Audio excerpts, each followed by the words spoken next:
বিশ্বনবী চলে গেলেন, আমরা তার উম্মত। বিশ্বনবী চলে গেলেন, আমরা তার উম্মত। দয়ার নবী হজ্জাতুল বিদাতে যখন তিনি বক্তব্য দিতে শুরু করলেন, একটার পর একটা বক্তব্য চলছে।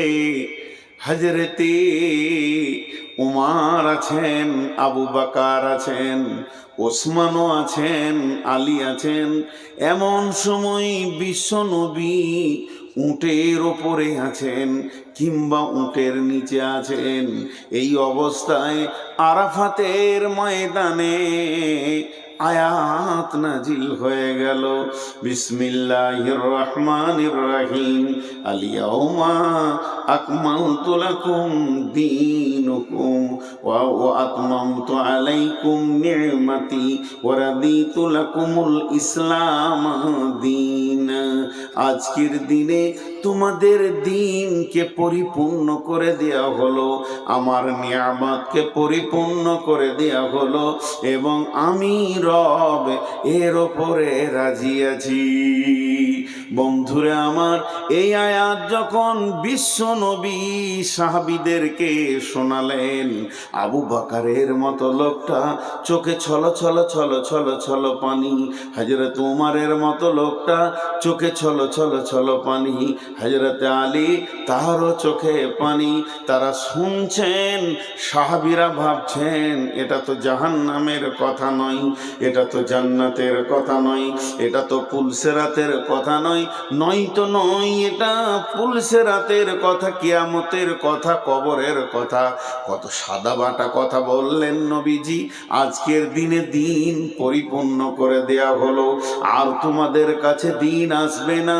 এখান থেকেই নিয়ামত পরিপূর্ণ হয়ে গেল। আল্লাহর দেওয়া নিয়ামতে আর নতুন কোনো আয়াত জন্ম নেবে না।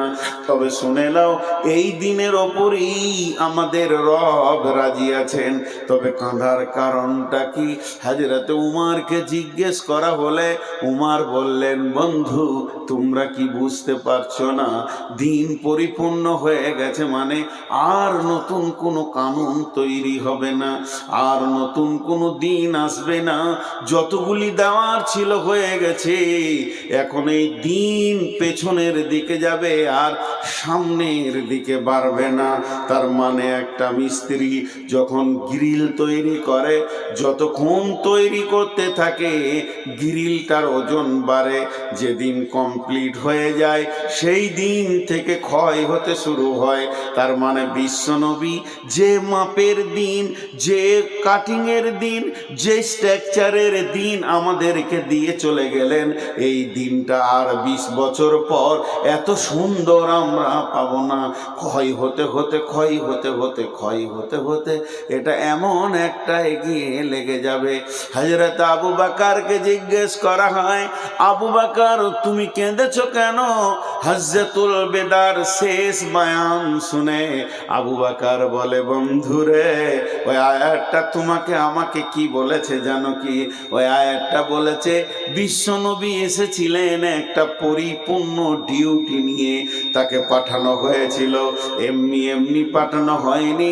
এর পেছনে বৃহত্তর আল্লাহর উদ্দেশ্য ছিল, সেই উদ্দেশ্য পূরণ হয়ে গেছে। তার মানে নবীজি আর মদিনায় থাকবেন না, মক্কাতেও পাওয়া যাবে না, সমস্ত কিছু থেকে যাবে।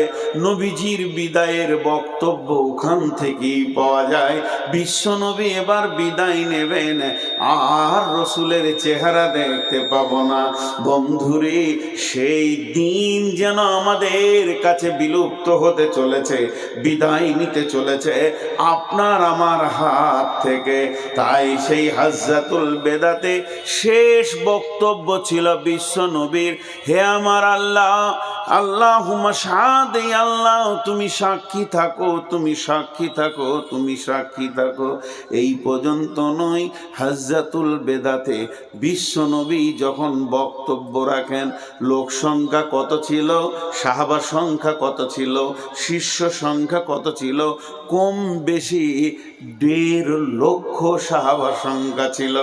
এতগুলো সাহাবাকে ছেড়ে দিয়ে বিশ্বনবী বললেন, তোমরা যারা আমার সামনে আমাকে পেয়েছো, যারা আমাদের এখানে হাজির হয়নি, আমার আনিত দিনকে তাদের কাছে পৌঁছে দাও। এই দায়িত্বটা দিয়ে আমি নবী মুহাম্মদ সাল্লাল্লাহু আলাইহি সাল্লাম হজ্জাতুল বিদা থেকে বিদায় নিলাম। তার মানে একটা বৃহত্তর দায়িত্ব পড়ে গেল আমাদের দিনকে পৌঁছানোর। এই এই এই এই চাওয়ালা, এক কাপ না, তাহলে আমার বায়ান বন্ধ করে আমি উঠে চলে যাই, যে আর তোমরা চা খাও। একদম না। এটা কোন ধরনের? কমিটির আসলে কি হবে? তাহলে বায়ান বন্ধ। শুধু মজা শেষ হবে না, কোরআনের থেকে চায়ের দাম বেড়ে গেল।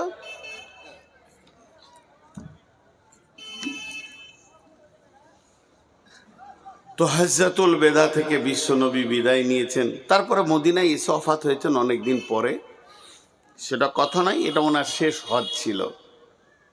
তো দিন আমানত, দিন আমানত, দিন আমানত, দিন পৌঁছাতে হবে। ওই জন্য এই আয়াতটা আল্লাহ বলছেন। দুটা মজার কথা শুনিয়ে দিই, একটা সাহাবীদের জামানার, একটা এখনকার 2023 না 22 হবে, 22 হবে। দুটি ঘটনা।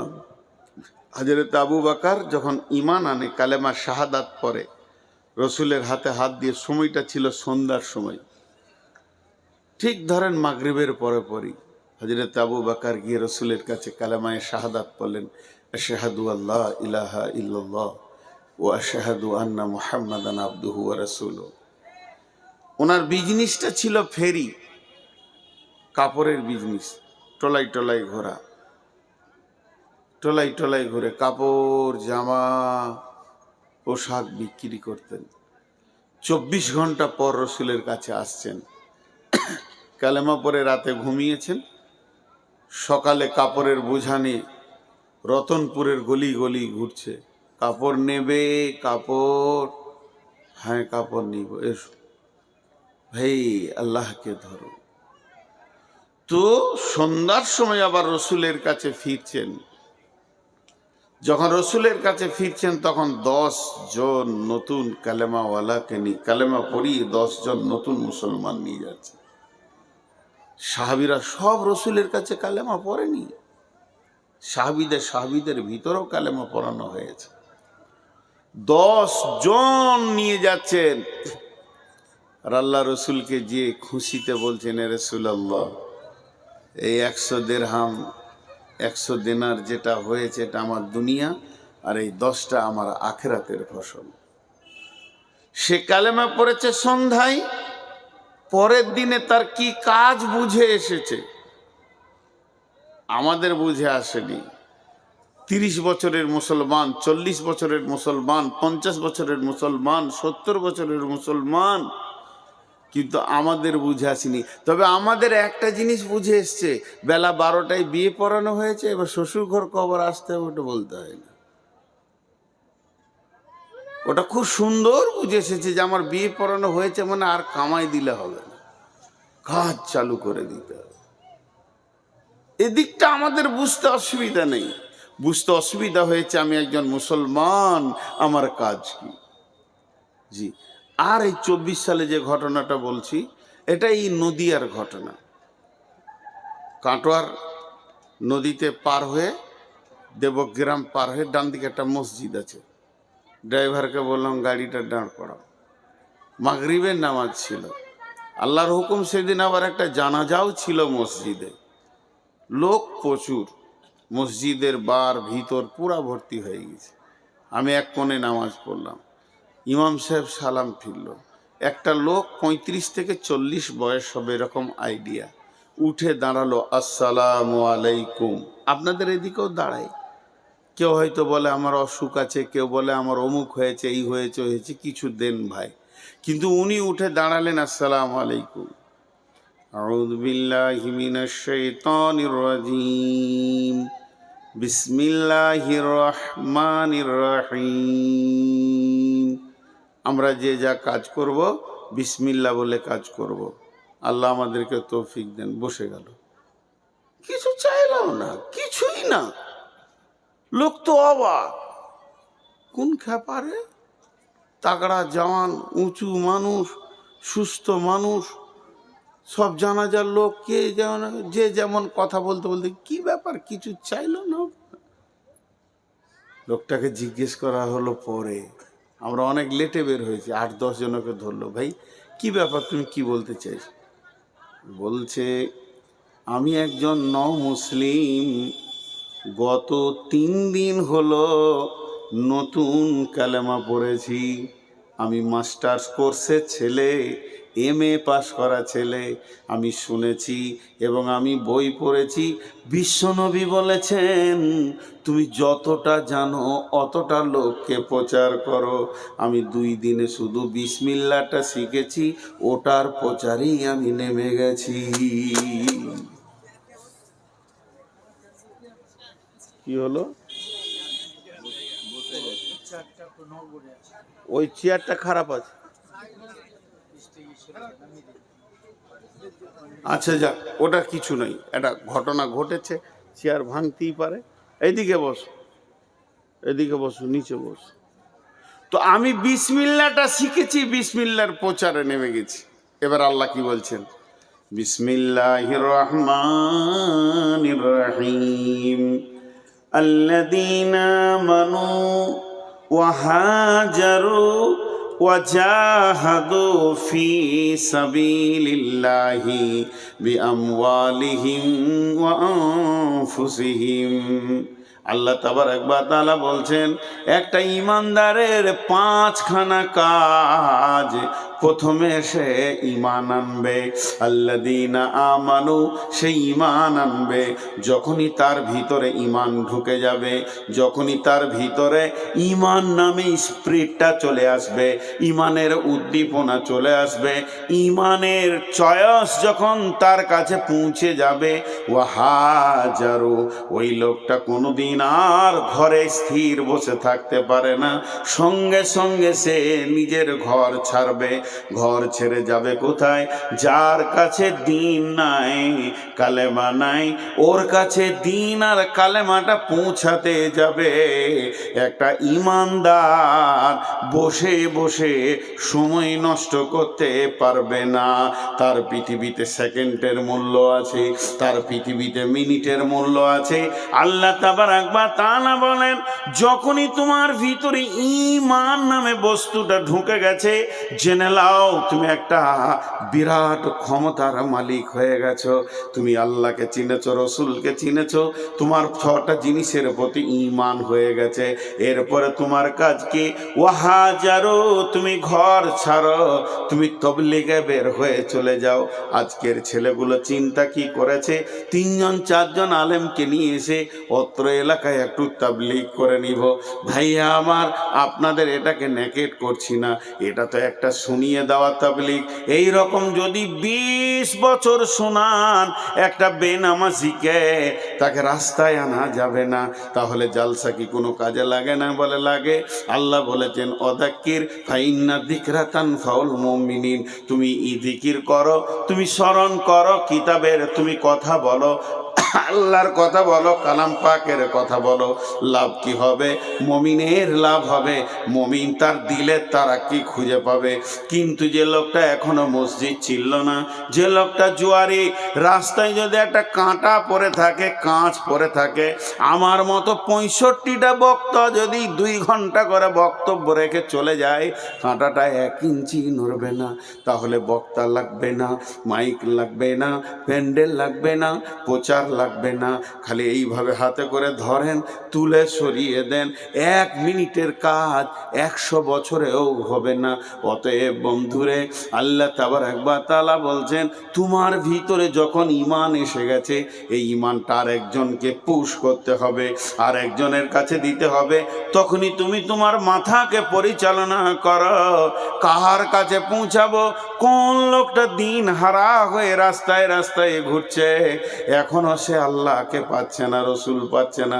তোমার প্রতিবেশীর দিকে তাকিয়ে দেখো, তোমার ভাইয়ের দিকে তাকিয়ে দেখো, ভাতিজার দিকে তাকিয়ে দেখো।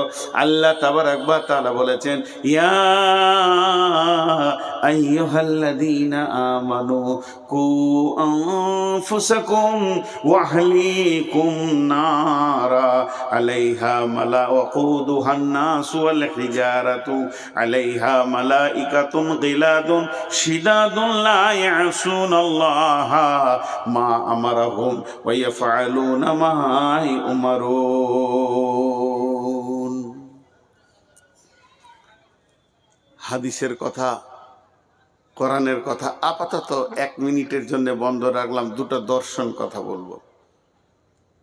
আপনারা ভাবিয়েন না যে এটা হাদিসে আছে, এটা বুখারীতে নাই, মুসলিমে নাই, আবু দাউদে নাই, নাসাইতে নাই, ইবনে মাজাতে নাই, তিরমিজিতে নাই, নাই তো নাই, গুলুগুলু মারামেও নেই।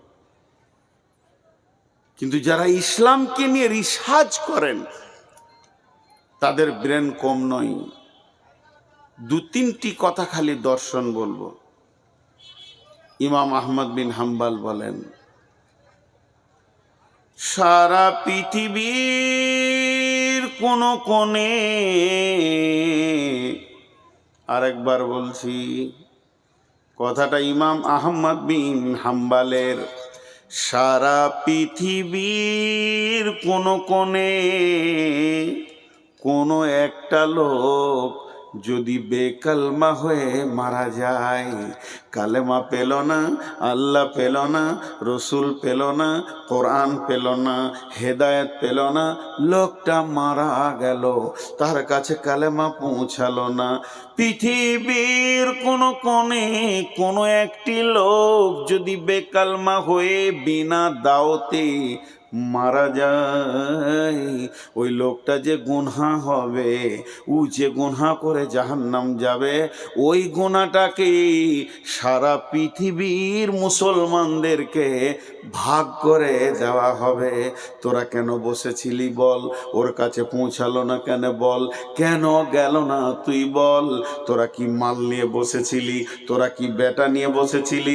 এর জন্য আল্লাহ পরের আয়াতই বলেছেন, যে আয়াতগুলো আমি পড়েছি তার পরের আয়াতে বলছেন, কুল ইন কানা আবাউকুম ওয়া আবনাউকুম ওয়া ইখওয়ানুকুম ওয়া আজওয়াজুকুম ওয়া আশীরাতুকুম ওয়া আমওয়ালুন ইকতারাফতুমুহা ওয়া তিজারাতুন তাখসাউনা কাসাদাহা ওয়া মাসাকিনু তারদাউনাহা আহাব্বা ইলাইকুম মিনাল্লাহি ওয়া রাসূলিহি ওয়া জিহাদিন ফি সাবিলিহি ফাতারাব্বাসু হাত্তা ইয়াতিয়াল্লাহু বিআমরিহি ওয়াল্লাহু লা ইয়াহদিল কওমাল ফাসিকিন। আল্লাহ তাবারক ওয়া তাআলা কত সুন্দর করে বলছেন, তুই তোর বাপকে, তোর সন্তানকে, তোর ভাইকে, তোর বিবিকে, তোর বন্ধুকে, সঞ্চিত মালকে, চাকরি বাকরি, গাড়ি বাড়ি, ব্যবসা বাণিজ্যকে, এবং যে ঘরটা বানিয়েছি সেই ঘরটাকে 8 জনকে মহব্বত দিলি, মহব্বত তোর কাছ থেকে 3 জন পেল না, সময় পেল না, তোর সময় কোলালো না, তোর সময় জুটল না, তুই সময় দিতে পারলি না সেই 3 জনকে। আহাব্বা ইলাইকুম মিনাল্লাহি, আল্লাহকে দিতে পারলি না, ওয়া রাসূলিহি, রসুলকে দিতে পারলি না, ওয়া জিহাদিন ফি সাবিলিহি, আল্লাহর দ্বীনকে আগে বাড়ানোর জন্য যে তোকে মেহনত লাগবে, ওই মেহনতে সময় দিতে পারলি না। পেরেছিস আব্বাকে, পেরেছিস ভাইকে, পেরেছিস বন্ধুকে, পেরেছিস সন্তানকে, পেরেছিস বিবিকে, সময় দিয়েছিস অট্টালিকা ঘরের পেছনে, সময় দিয়েছিস ব্যবসা বাণিজ্যের পেছনে, সঞ্চিত মালের পেছনে দৌড়ে সময় দিয়েছিস। আজান হচ্ছে এখন চুপ থাক, আমি ব্যাংকে আছি, আজান হচ্ছে আমি এখন দোকানে আছি, আজান হচ্ছে আমি এখন বাড়ির রাজমিস্ত্রি নিয়ে ব্যস্ত আছি, তুই চুপ থাক, দিতে পারলি না। আল্লাহ বলছেন, ফাতারাব্বাসু, অপেক্ষা করো, হাত্তা ইয়াতিয়াল্লাহু বিআমরিহি, অতদিন পর্যন্ত অপেক্ষা করো যতদিন পর্যন্ত আল্লাহর হুকুম তোমাদের কাছে না পৌঁছিয়েছে। ওয়াল্লাহু লা ইয়াহদিল কওমাল ফাসিকিন, আল্লাহ ফাসিকদেরকে কোনোদিন হেদায়েত দেন না, হেদায়েতের দ্বার উন্মুক্ত করেন না। আর একটা দর্শন কথা আপনাদেরকে শোনাই, তার আগে একটা ছোট্ট উদাহরণ দিব। চায়ের দোকানে একটা ছেলে খিস্তি করে গালাগালি করছে। হঠাৎ একজন বলছে যে না রে, ওটা অমুক প্রফেসরের ছেলে। তখন আর একজন বলছে হতেই পারে না। খুব কনফিডেন্সের সঙ্গে বলছে, আত্মবিশ্বাসের সঙ্গে বলছে, ওর ছেলে এত নোংরা হবে, হতেই পারে না। পরবর্তীকালে গোপনে নিবিড়ে খবর নেওয়া হলো, ওটা প্রফেসর সাহেবের ছেলে নয়, ওর শালি যেটা মারা গেছে তার ছেলে। এর কাছে মানুষ হচ্ছে, কাউকে বুঝতে দেয়নি। এর কনফিডেন্সটা এমন ছিল কেন? বলে ওর বিচে তো এত নোংরা মাল হবে না। এটা উদাহরণ দিলাম। ঠিক একজন দার্শনিক বলছে, বেনামাজি, চোর, লম্পট, দাগাবাজ, সুদারু, জুয়ারি, তারপরে রান্ডি, বেশ্যা, এদেরকে দেখে যদি কারো কলিজাটা না ফাটে, উফ উফ, লোকটা জাহান্নামের দিকে চলে যাচ্ছে, চোখে পানি না আসে। রোগটা দেখেন, এই লোকগুলোকে দেখে ওর কলিজা ফাটছেও না, চোখে পানি আসছেও না। বলছে তুমি খুঁজে দেখে লাগাও, লোকটা রসুলের উম্মত নয়, উম্মতের লিস্টে ওর নাম নেই। কোন দিকে যাবে? হ্যাঁ, কোন দিকে যাব? হায়া শরম লজ্জা বিক্রি করে আছে।